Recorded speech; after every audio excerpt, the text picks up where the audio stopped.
And now we're going to talk about curiosity, and you may kind of say to yourself, why are we talking about curiosity before a new year? Well, because I believe we need to. This year has seen in our world wars, rumors of wars, terrible weather crises, and then add on top of that, we had an interesting political season. And what happened because of that political season is many people walked away, and now they've found a foe instead of pulling ourselves together.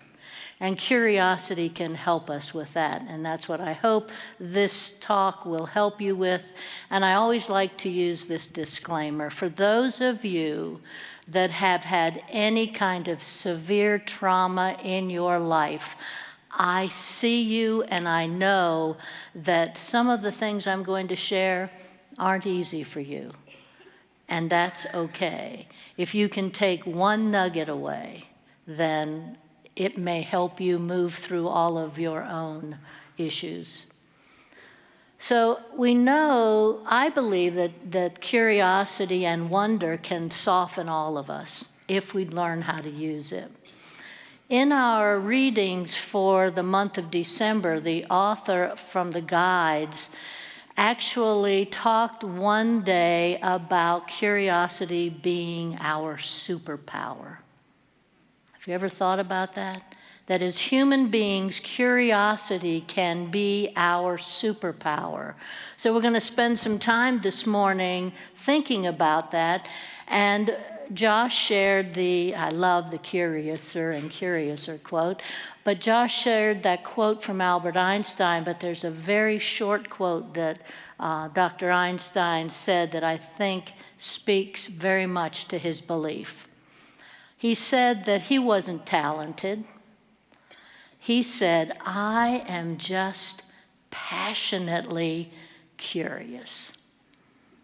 Now, the rest of us would probably say, wow, I think he was pretty talented. But I love that he reflected back to say it wasn't anything special about him. He just knew how to use his curiosity.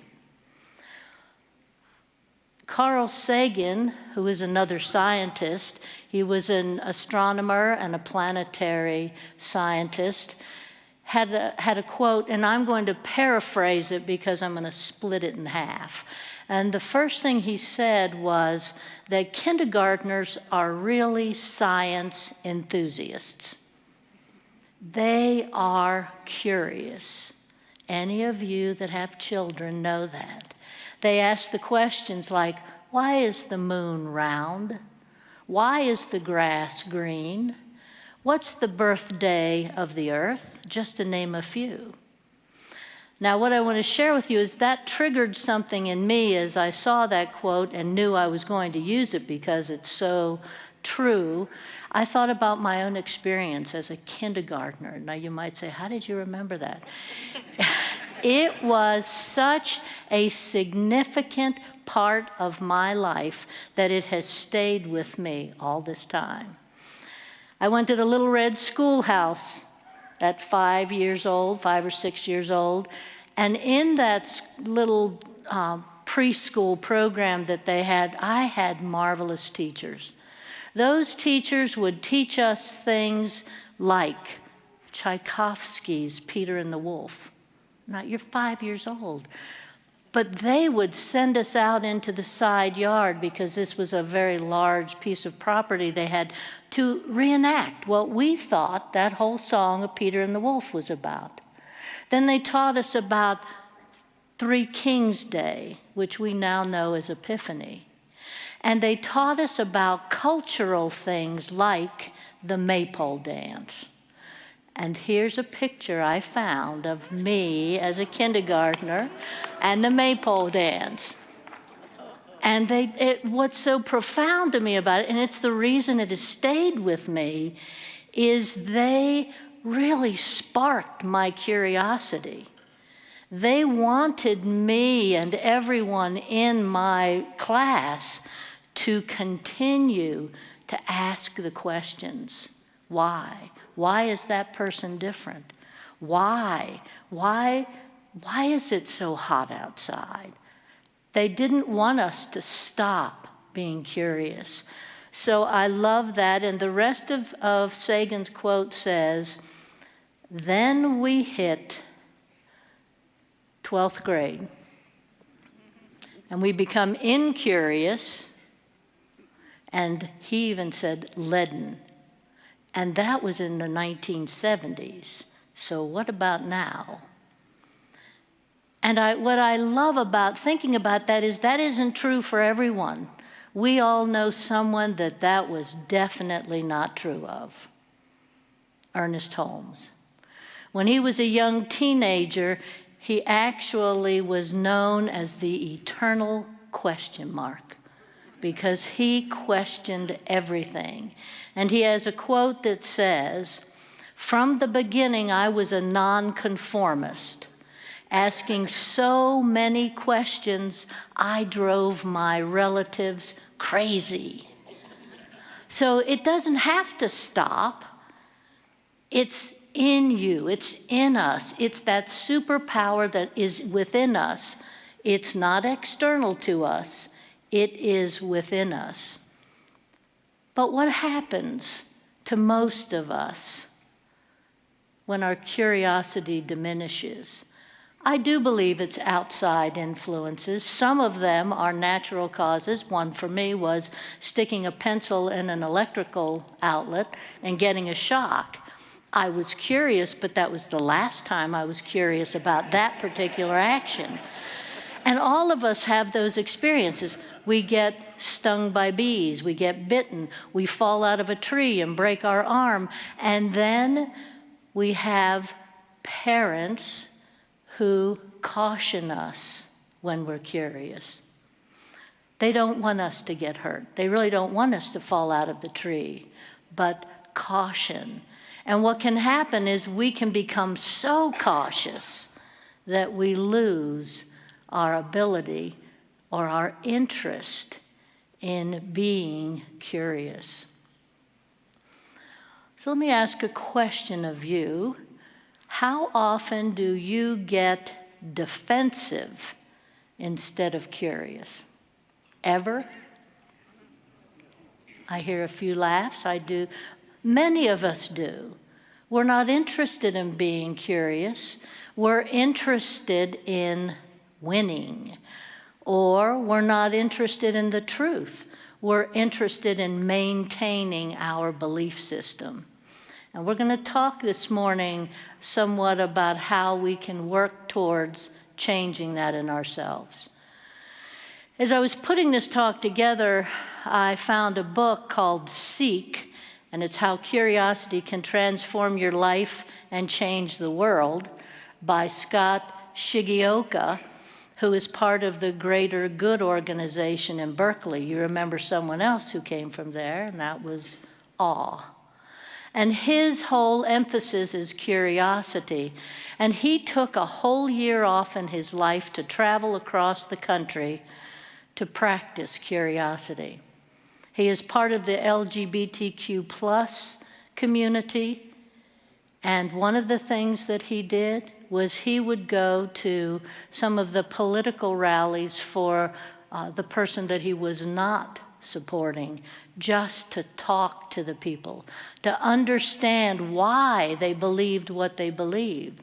He didn't go there to change their mind. He went there to have a conversation, to practice his curiosity. Then he came back and he wrote this book. So he obviously learned a lot. So I want to share with you, before I get into the points of my talk, his feelings or his understanding of curiosity. He said curiosity is like you have doors in front of you. And the first thing is incuriosity, I-N, curiosity, the lack of curiosity. That's when you act as though the door isn't even there. You have no interest in being curious. The next one is shallow curiosity, and most of us have practiced shallow curiosity. You know, you go to a party where you don't know a lot of the people in the room and you say, "Hi, I'm Jackie. What's your name? What do you do for a living? Where do you live?" That's shallow. There's nothing wrong with it, but what happens is it's like going to the door, looking through the peephole, but not getting invested in the group. That's shallow. And he mentions another one that's, to me, disturbing, but I have seen this happen, and it's part of shallow curiosity, and he calls it predatory curiosity. Predatory curiosity is when you think or say to yourself, "I want to change you." So you go to the door, you turn the knob, you walk in, but you have ulterior motives for what you're going to do once you get into that room. And then you have deep curiosity. When you have deep curiosity, you walk to the door, you turn the knob, you walk in, and you know it's not going to be comfortable, but you're okay because you know that you're going to come away from walking through that door with something much bigger than you had when you walked in to the door. So we're going to talk about how we can get to deep curiosity, but first I want to talk to you about some points that I think are important for how we can be more curious. The first one is see no stranger. That comes from the work of Valerie Kaur, and actually that is a primary part of the Sikh faith, is they see no stranger. That's the whole point of the langar, is everyone sits down. There is no class. Everyone sits down and has a meal. See no stranger. Valerie Kaur's first work that she wrote was in 2021, and I was introduced to her when we were all locked away, if you remember, during the pandemic. She put on several webinars, and I participated in 2 of them, and she's a young woman who her life experience and her Sikh religion have so influenced how she responds to life. She started the Revolutionary Love Project because what she realized is after 9/11 and seeing so many of the Sikh men being killed for being different, she took it upon herself to say, we've got to change. So she took that see no stranger, and she really has profoundly changed many lives with what she has taught. She's come out with a second book that just came out in 2024, which talks about the ancestors of the Sikh, and it's called Sage Warrior. It's a great book, but I want to share a quote with you from that book. We are born seeing no stranger. The moment we land in someone's arms, we don't care about the color of their skin, the language they speak, the status they hold, or even their gender. The only thing that matters is whether the body loves us back. Am I warm? Am I fed? Am I held? We are born thirsting for love. Ernest Holmes also speaks to this in a slightly different way when he says, when the natural joy of life is unblocked, it will flow freely through us, and we shall become whole and happy. But doubt, fear, uncertainty, anxiety, and a sense of insecurity can so congest our mental life that nothing good can get through. Listening to wisdom from within us should be part of our self-care practice. Valerie talks about the wise woman that speaks to her. Could be the wise man, the wise other, whatever it might be, but it's always speaking to us. You know, our culture's filled with a lot of noise, would you agree? And so this practice of becoming curious can slow down the noise and the anxiety that we feel. There is another piece of the Sikh tradition that I love, and I would call it an affirmation that they have, and it says, you, when they see someone different or someone they don't know, you are a part of me I do not yet know. You are a part of me I do not yet know. Wouldn't that change the world? Don't believe that because you're one person, you can't make a change. What you do in your life impacts the people around you.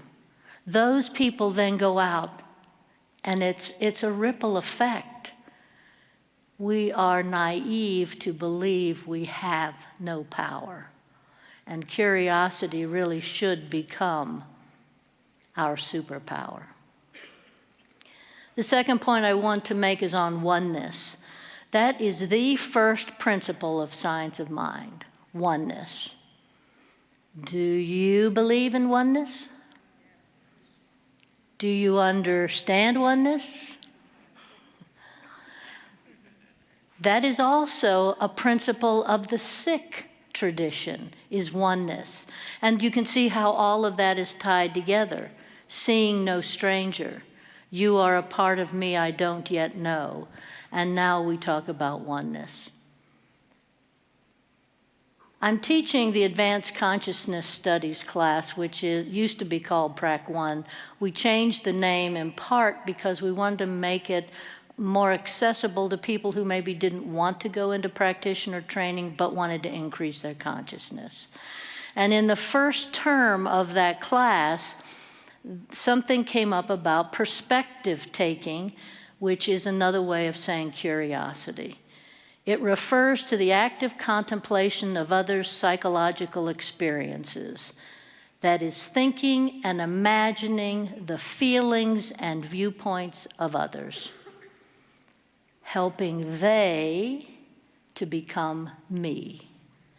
We teach this in Science of Mind. I want to tell you, if you have not taken a class, in January we start our classes up again. I really encourage you, if you haven't taken a class, to get into Beyond Limits. That's the starting, and it will change your life. I had someone at the 8 o'clock say to me, as we were talking about curiosity, guess why they came to Mile High Church? They were curious. All of us walk through life curious. Let's take advantage of it. And as I said, please get into a class. You will not be sorry. Ernest Holmes said, identify yourself with that one in everyone you meet. Know that everyone you meet is just a little different expression of that one. And meet them as that one, and you will meet yourself in that one. That is oneness. This oneness can really also heal hatred. You know, I said we can make a difference. In 2012, you may remember the Oak Creek Gurdwara, that a white supremacist went in, shot and killed 6 members of that community. And one of the people that was killed was the father of Pardeep Kalika. And he was really concerned because he wanted to understand how. And we sit there every time we hear this happen. How could someone do this? So he reached out to Arno Michaelis, who is the person that actually had started this white supremacist group in Wisconsin, but since had left them because in his own heart he knew that wasn't right. But at this point, Pardeep is not sure that that's happened, but They get together, they go to have a meal at a Thai restaurant together to get to know each other. And then they have become, over the years, great friends. And they've started a program that is called Serve to Unite. And the intention of that is to work with students who, in schools, and I'm just laughing, one thing you love about schools and other community organizations, to try to get rid of this whole notion of othering, of the darkness that comes, but to try to give them some kind of basis for being able to have a better life and to take that better life out into the world. Pardeep says, I think that's the way that we need to go together as we move forward in America. We all need to help each other work our way out of this pain. That's going to take genuine relationships. And the last is to practice deepening your curiosity. So we've talked about see no stranger. We've talked about oneness. And now I want to give you some thoughts for how you can practice to get that deepening curiosity. Get away from the superficial. First, apply a beginner's mind. Open yourself up.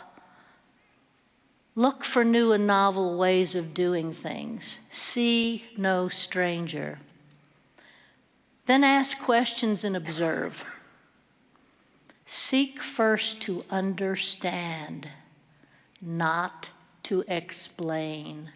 Again, is the truth more important to you or your own beliefs?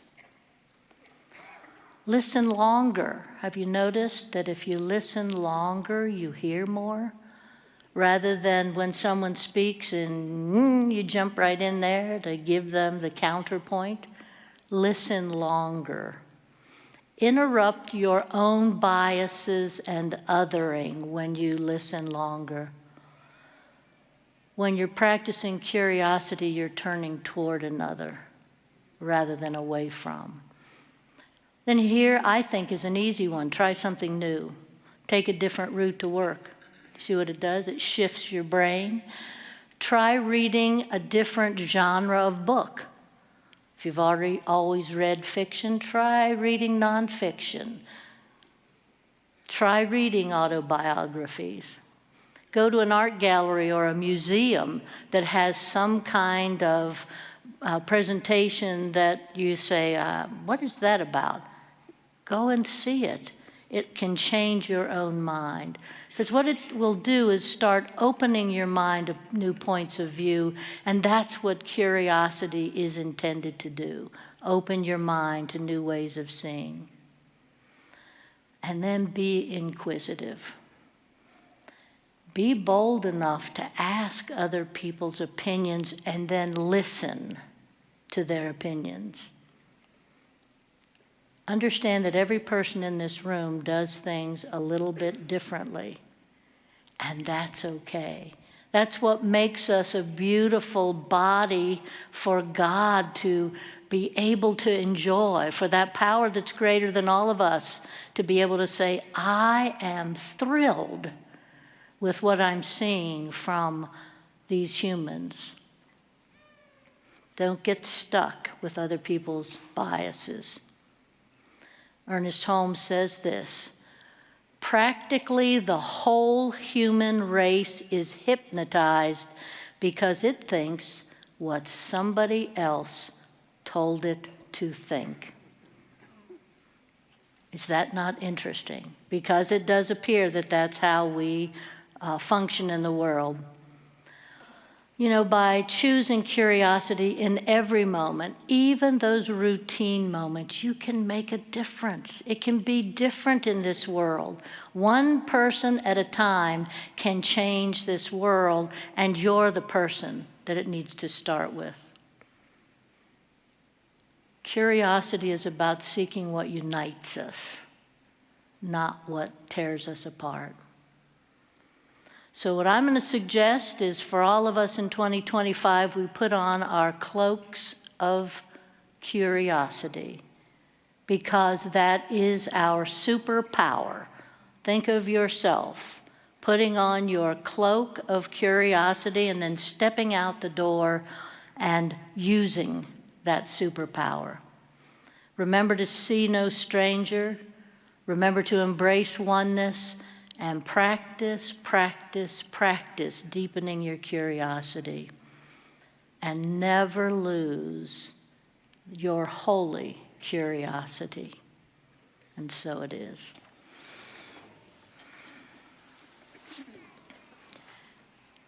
And now as we go into prayer, I ask our practitioners to stand, holding consciousness for all of us.